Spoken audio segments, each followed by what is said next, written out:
Hello and welcome. Thank you for sharing these few minutes of your time with me. I am sure that if you can make these suggestions your own and live them, it will change your life. You will be more happy, content, and prosperous in your life. These will also impact on your relationships and make you a blessing for others and yourself. In this video we will explore the worlds we live in, what the relation between our inner and outer world is, and how they impact on each other. We will see that the things that really matters in life like love, happiness, well-being and courage are all seated in our inner world. If we can control our inner world, we can ultimately control these aspects of our lives. We found ourselves living in two worlds simultaneously. The one is the outer world of reality, physical space and circumstances.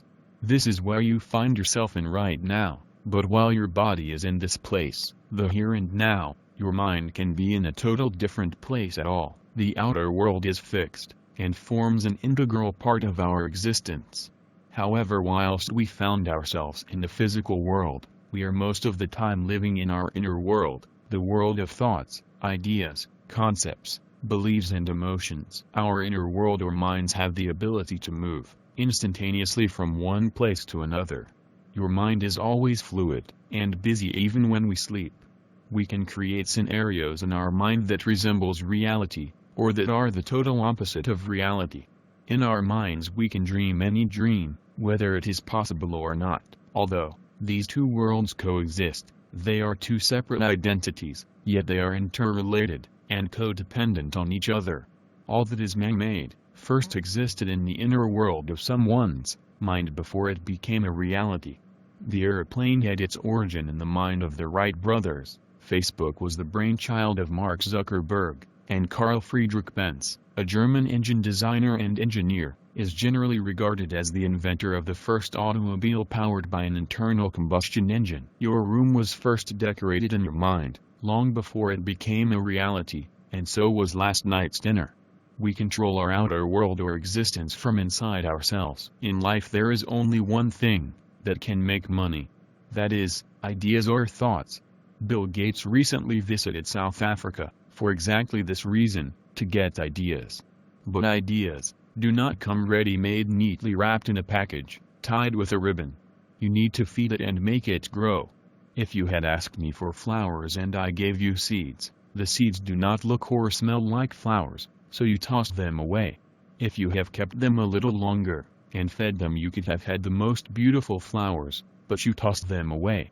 How many ideas and opportunities have you tossed away? We can manipulate our physical environment as we please. You can move a chair around as you wish, and the chair will not argue back. You have power over your environment or circumstances. The only time you cannot change your environment is when you tell yourself it is not possible. You can move a mountain and throw it into the sea. It will take some time, truck by truck, but it is possible. Yet your physical world can only impact on your inner world in the manner you will allow it to have an impact.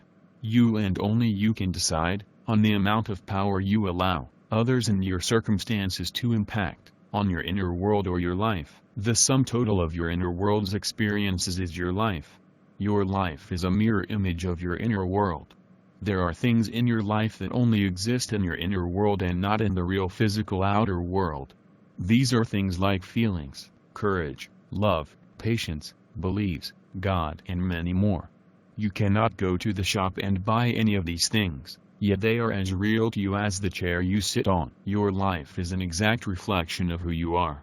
Your life is not something out there that you do not have control over.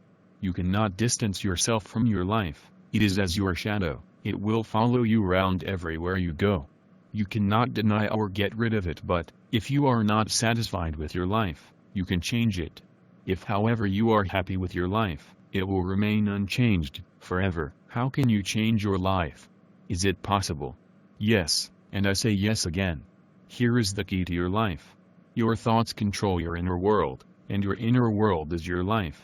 If we can control our thoughts, we can control our inner world, and if we can control our inner world, we control our lives.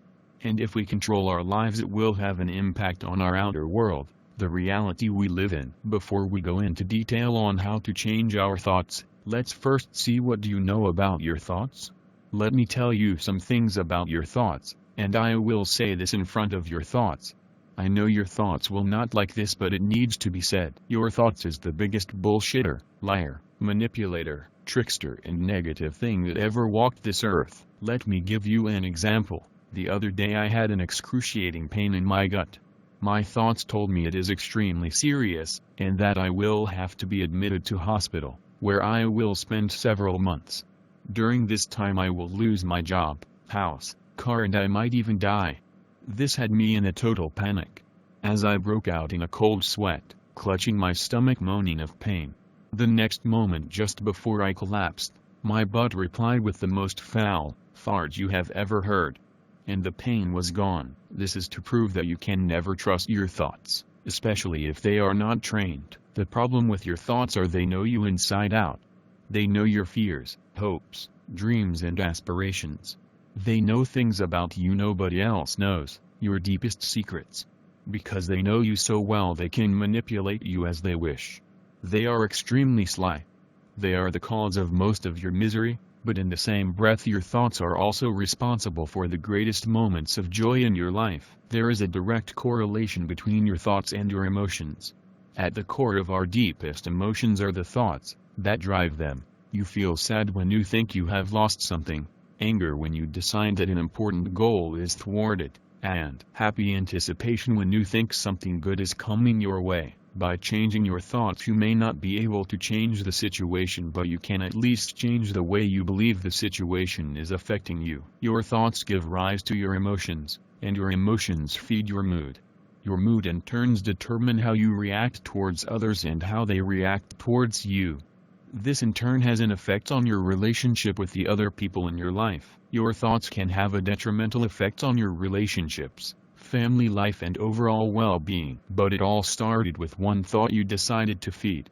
If you think that a person is a pain in the butt, you will seek and find reasons to justify your thoughts towards that person, and believe me, you will find a reason, immaterial, whether that person is a saint straight from heaven.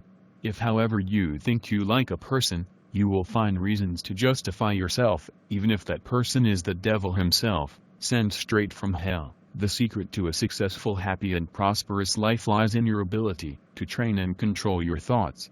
Your thoughts have no life of their own. You literally get thousands of thoughts in a day, and most of them fly in and out. The ones that linger are the ones you decide to feed. Make sure you have the ability to distinguish between thoughts that will benefit you and those that will harm you, or your relationships. The best way is to stop the thought before it gets a chance to have any impact at all. I know that it is easier said than done. Thoughts tend to be sneaky, particularly if the thought originated in someone else's mind. Other people can be persistent. Learn to snub them if there is no other way. If that does not work, label them with a big fat sticker, saying, "Bad news, I do not need you in my life."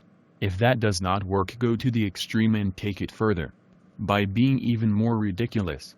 At some stage your thoughts will tell you that you are being ridiculous, and will start to tell you how preposterous you are. As soon as this happens you can trace it back to your original thought and dismiss it. Let me give you an example. Say you think a girl does not like you. Power that thought with being even more ridiculous, by saying to yourself, okay, she does not like me, and she is going to throw me down, hit me with a baseball bat, then jump on me and invite everyone to do the same. At some time reason will step in and tell you, you are now being ridiculous. This is where the battle is won. Now get a thought that is the total opposite and feed that thought with all you have. Thank you for your time listening to me. May you have a blessed and fulfilling life. If you know of someone else that might benefit watching this, please tag them and spread the word.